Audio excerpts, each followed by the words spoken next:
representatives from Brexit baby charities, and then this afternoon Jill Walters, who's the Chief Executive of the Royal College of Midwives, will give evidence. We know that access to maternity services is a hugely controversial subject in the pandemic. We were hearing frequent reports in particular that women were not able to get a partner with them, either in scans or antenatal appointments, or actually in hospital itself, in some cases in labour, but particularly in postnatal wards. Also reports that many women found access to pain relief much more difficult, partly because those anaesthetists that were needed were being transferred to COVID wards and intensive care to deal with people on ventilators. And then there was the issue around the choice of where to give birth. Access to home births, for example, was restricted. Access to some midwife and then birthing centres also restricted. So the inquiries that we're looking at these problems, were they justified at the time? Was some of these restrictions simply in place for far too long? As I said, that evidence starts from around 10:30 this morning. And just taking a step back, Jim, where are we in domestic violence? Because it's divided, isn't it, into sections. Where are we in the sections? What are we expecting next? So this autumn we're looking just at the impact on the NHS and healthcare. Very different from last autumn. You might remember we were hearing from Boris Johnson, Dominic Cummings, all these figures making these big political decisions. This autumn it's all been about the impact on doctors, nurses, staff on the front line. Last week we heard some quite dramatic evidence from intensive care doctors talking about how close, for example, in their words, the system will come to catastrophic failure. Also this week hearing just in from paramedics, ambulance technicians, GPs, those people working on the front line, and that will continue until the end of November. Jim, it is 6:15. IKEA and Marks and Spencer are among the retailers who've written to the Chancellor to ask for help in the budget, or they, as our businesses, will the Teller budget is getting closer and closer, can't you, Michelle? Morning, Justin, as well. As we see in the Sunday papers and papers that start the week from drip for what different groups would like to see. As you say, more than 70 retail bosses writing about what changes they want to see to business rates in that budget, and they're warning in consolidation with the British Retail Consortium, who kind of brought this group together. 17,000 shops will close over the next decade, and mass business rates are looked at. One of the signatories of the letter is Nick Stowe, the CEO of Monsoon and Accessorize. Morning, Nick. Morning. What are you calling for? Well, we're calling for an adjustment as an urgent to when businesses. We'd love to see the rates reimagined in a different way, but in lieu of that, we're calling for an adjustment in the next business cycle so that we can get a lower rates bill and continue to invest in our stores. Have you personally had to close stores in particular because of business rate pressure? Yes, it's actually the primary reason that we've been closing stores. And when they come up for renewal, we'd love to keep them. Our customers want us to keep them. But it's really the business rates which is making that hugely problematic. Can you sort of get a bit of context for people? What are we talking about in sort of financial terms? I know that it changes, and part of the problem is right that it's so complicated and so different all over the country. Can you give us an example of somewhere that costs too much? Well, I think to give people a good example at a high level, our business rates bill is about twice our corporate tax. I think people probably don't realise that. When you combine business rates and our corporate tax, our effective tax rate on our retail business, on our Accessorize business, is about 65%. So we're not paying 25%, the headline rate, we're paying about 65%. And that makes it hugely difficult when we're looking at new stores and new opportunities to justify the investment that goes into those.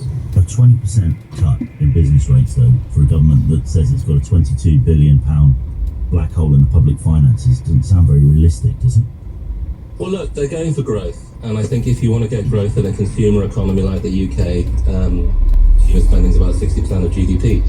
If you're going to get growth in that consumer economy, you've got to get growth in consumer spending. You need retail to help you do that. You can't get growth in consumer spending if you don't get growth in retail. And you can't get growth in retail unless you provide the kind of tax regime that encourages investment. So this is really about priorities for the government. If they want growth, they've got to get the tax regime right to encourage And they that. may well want growth, but if there's difficult choices to be made, we've covered the winter fuel argument, for example, extensively on the programme.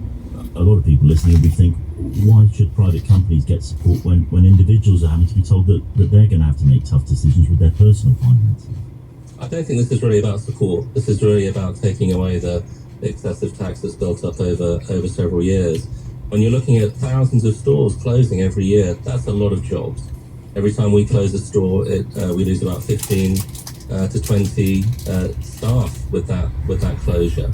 That impacts the community significantly. It's not just the stores, and they really don't come back very quickly. Once they get closed. Labour had a commitment in their manifesto, didn't they, to look at business rates full stop, not just the rate, but rejigging them completely. We haven't really heard much more about that fleshed out. What would you like that to look like beyond the headline? Well, I think when you think about rejigging business rates, it's about thinking about the tax burden overall. So I think from my perspective, it would be good to not have business rates as a separate thing off to the side. It would be considering business rates and corporation tax as one overall tax on business. And if you considered that, then I think you can get a fair share of that tax take across industries. The issue here for retailers is really that we're paying a disproportionate amount of tax compared to the other industries. We employ about 20% of private employees in the UK. We're an important, if not very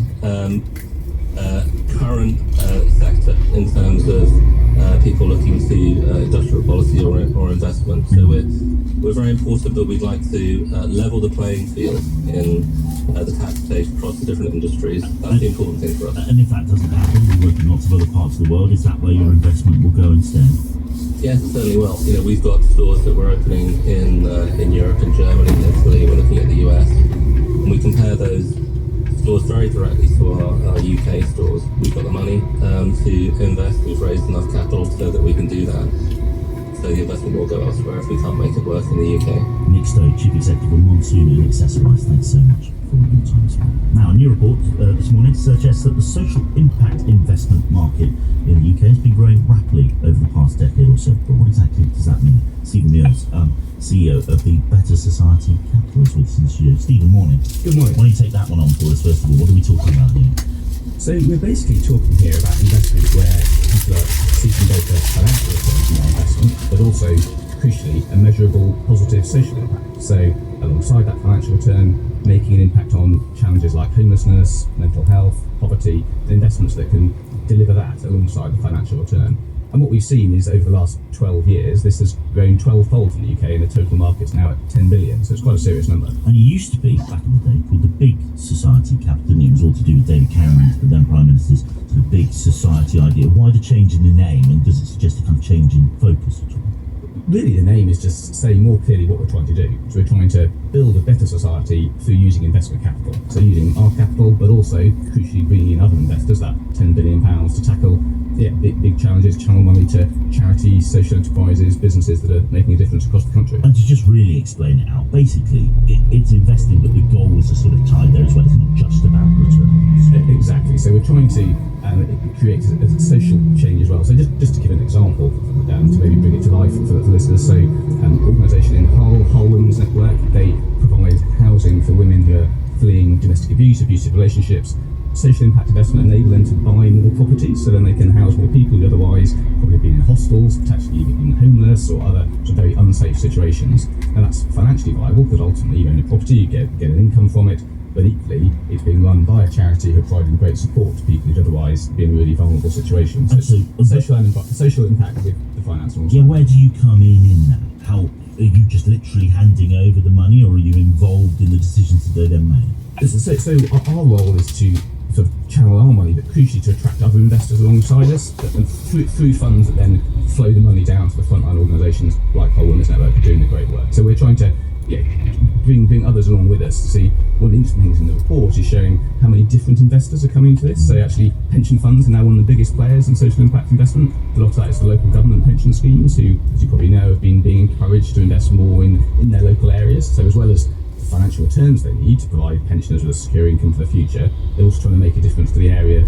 the local area where they're rooted, and they're starting to be quite big players in this market, which we're really excited about. And what about working with government then as well?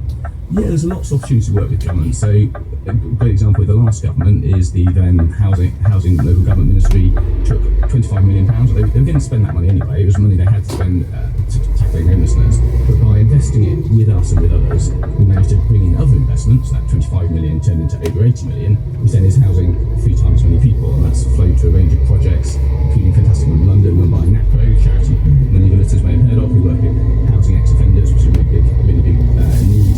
So that, by increasing that pot of money, bringing in other investors, that's then supporting more people to get them off the streets. And the challenges going forward?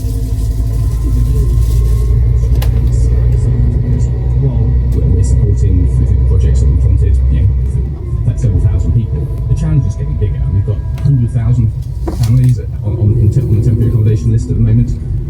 That's just an enormous challenge. And social impact investment can help tackle that. We've got to get beyond the 12 billion, beyond the 10 billion to many times that. Stephen Mears, Chief Executive of the Better Society Capital. Thanks so much for your time. Thank you. Let's turn to the financial markets and see what is moving those this morning. Anna McDonald, Investment Manager at Aubrey Capital Management, is with us. Anna, morning. Good morning. TGI Fridays, the restaurant chain, been in some financial trouble. Rumours over the weekend a rescue deal could have been finalised this week, but a twist. Yes, so the UK franchise owner of TGI Fridays was it listed on the stock market only 3 years ago, having been spun out from a private equity firm, and it fell very quickly into, well, it suffered from the level of debts, competition and costs. And so yes, there is apparently a deal over the weekend that will potentially save about 2/3 of the outlets and therefore 2/3 of the jobs, and that would be D&D Group, who are better known actually for sort of slightly higher end restaurants such as Coq d'Argent and Bluebird in Chelsea. Right, so there's a chance then that customers will continue to see the TGI Fridays brand for their room. Elsewhere, interesting report out this morning from KPMG talking about uncertainty around government policy ahead of the